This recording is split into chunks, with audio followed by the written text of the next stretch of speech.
here's would be my question. When they created the border, they're lopping off 25% of the island that we would think is Ireland. Are there only loyalists within that region, or are there also, if you're just an Irish person, all of a sudden they create a border and they're like, now you're in the UK. Now you're, or I guess it was all the UK at that point, but now you're in a different place. Do you understand my question? Yeah. So what happened was, I mean, from the beginning of British rule, there were uprisings against the British in Ireland. Various degrees of success, but none of them succeeded long term at all. There was various methods by the British to quell the Irish people. Largely, it was penal. Largely it was punitive, and it never really created a sense of Irish people Irish Catholics mostly seeing themselves as British. So there was always a sense of unrest in Ireland. But the British rule of Ireland essentially created a peasant class, a Catholic peasant class that slowly, throughout the 1800s, began to feel that there would be a better way to be ruled other than under British rule.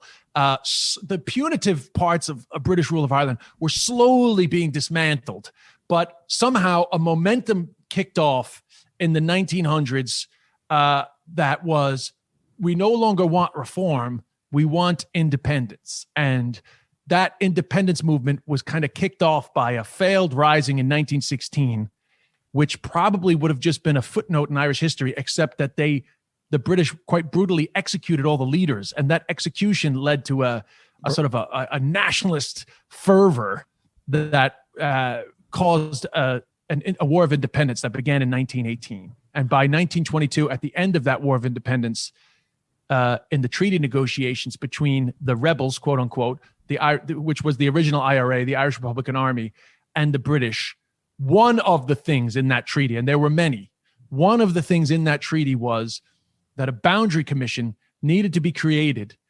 for the population of the North, which was clearly different to the rest of the country. And if I could jump back just one more time again, was violently opposed to being part of an independent Irish Republic. They had created the Ulster Volunteer Force in 1914. They ran guns through the port of Larne, and the main unionist leaders, as they're called, they want to remain in a union with Great Britain. The main unionist leaders signed the Ulster Solemn League and Covenant, and some of them signed it in their own blood. And that document was basically saying, you come and you try to even put a devolved government. They weren't even against independence. They were against a devolved government with any independence from the UK. You come and fucking try, and we will fight you to our last man. So there was clearly a problem. They were also quite powerful people, industrialists. The north of Ireland was more successful. Their agriculture was more successful. Textile industry was very successful. Shipbuilding industry was very successful. Of course, a little historical footnote, the Titanic was built in Belfast, huge shipbuilding industry. All that stuff had these people still considering themselves quite powerful. So the last thing they wanted was to be part of this country run by a bunch of fucking Catholic peasants. Home rule is Rome rule. That's what they used to say. They hated the papists, all these sort of sectarian terms. And so the Boundary Commission was created. However, it was quickly dealt with, and they created this border that makes no fucking sense. 6 counties of Northern Ireland remained part of the UK. And from 1920s until the Civil Rights Movement in the 1960s, Catholics were second-class citizens, and a Protestant state was born in the North. And that numerous decades period created the tension that would eventually lead to the Troubles. And that's where we're at. Okay, one question. Why would the United Kingdom want that piece of Northern Ireland? Is it strategic? Like, is there a port? Or is it there's minerals there? Like, whenever the United States takes over somewhere, it's because there's minerals or something, or there's oil or something. Do you know what I mean? And it's not like a religious thing. Like when you bring up Israel, it's not like a battle over. Yeah, it's not a holy land for anybody, as far as I can tell. No, honestly, I'm not the most qualified to answer that question. But okay. But I think it's safe to assume that by the time Northern Ireland was created, there was nothing strategic about it. Okay. I mean, some people might argue perhaps because, a lot of this happened just after World War I, that they wanted to maintain some sort of a port in the North Atlantic, but that wouldn't really make any sense. Honestly, you probably want to think of it more as how would America react if, half of, like most of America wanted to be independent and some people wanted to stay. They would probably consider it some sort of moral obligation. I mean, yes. And also, for the record, I guess there was, I historically, I don't know, there may have actually, because all these people have, all these people are members of parliament. So it's not that they're without a say. In fact, only recently, the Democratic Unionist Party ended up with the sway in the vote in the UK. I don't know if you follow that, but post-Brexit, the DUP's seats in the parliament, their official MPs actually were very important. The Conservative government relied on them to maintain power in the UK, because their political system is a little different. So I'm sure there were numerous reasons, but I think the main reason is basically that these people wanted to stay. And at the end of the day, it was the UK. It wasn't like they were just going to be like, okay, bye. And for numerous decades after creating the border, this Protestant state, which kind of ruled as they saw fit, didn't really cause any problems for the UK. So it really wasn't an issue. So I'm sure most people in the UK were probably thinking like, oh yeah, Belfast, cool, no problem. Just like not an issue. The same way I'm sure the average New Yorker that wasn't that sort of akin to domestic affairs probably wasn't that concerned with the Jim Crow South until suddenly it became an issue.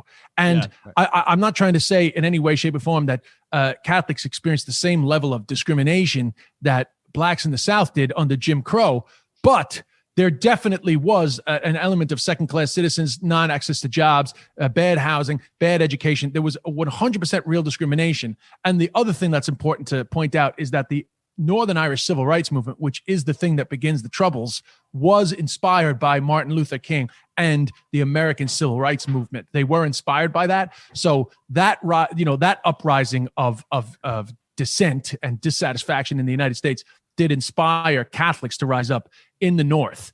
And it was that civil rights movement that began the Troubles, as they are known, which is the precursor to this episode. So from like the 1920s to the 1960s, it's quiet. These Catholics are living as underclass in their own, what they consider their own land. And now they are like, I've had enough of this. And my own grandfather left that. My own grandfather was from the North, and he emigrated away from that, Okay.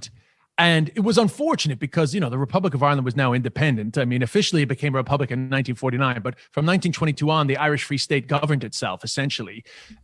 Whereas, nationalists in the North didn't get the result, so they fought for freedom too, but they are not free, quote unquote. They're still living under the British system. So there's there's just so many issues. And those two countries would then evolve very differently. For a long time, people felt like economically we're probably better off in the North. Okay. But obviously you're experiencing discrimination. So there's it's very complicated, to be honest. Yeah. But the most important thing is that the policing, the jobs, and the housing were, and this is a historical fact, were discriminatory against Catholics. And it was quite, I don't know what the word is, but it was nefarious. I mean, it was. And how can you tell? How can you tell if someone's a Catholic or a Protestant? Is it like clothing? Walking down the street? What's the?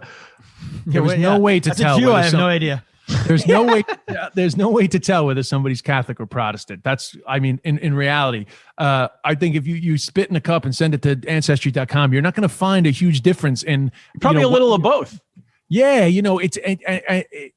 so it's much more about symbolism and identity. People talk about identity politics here. They have no fucking idea, because identity politics in the North is literally life and death. That's why symbolism is so important. And actually, if you follow the politics of the North, even still to this day, there's always fights over symbols, flags, the Irish language. If Jesus is on the cross or not on the cross? Is that a thing? Oh, Jesus is always on the cross. It's actually the Virgin Mary. It's the Virgin Mary is the difference. Oh. The Protestants don't believe in the Virgin Mary.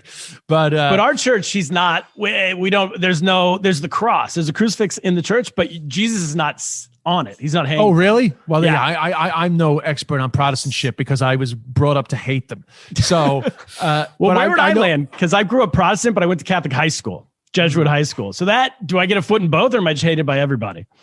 You get a foot in both. I mean, all right. You can't beat the Jesuits. Yes. What's that? Would there be any intermarriage, or would that be so scandalous? Oh, yeah. Protestants and Catholics. Well, we can talk about it in a lighthearted way, but actually there was huge problems even in the Republic of Ireland, particularly after independence, because there's just a whole other story of the way the Protestants were treated in the South. I mean, like, nobody gets off scot-free in this story. This is like this is a dark Irish. Nobody's innocent. Yeah, well, like all history, it's there's a lot of conflict and there's a lot of hate, and it takes a long time to heal it.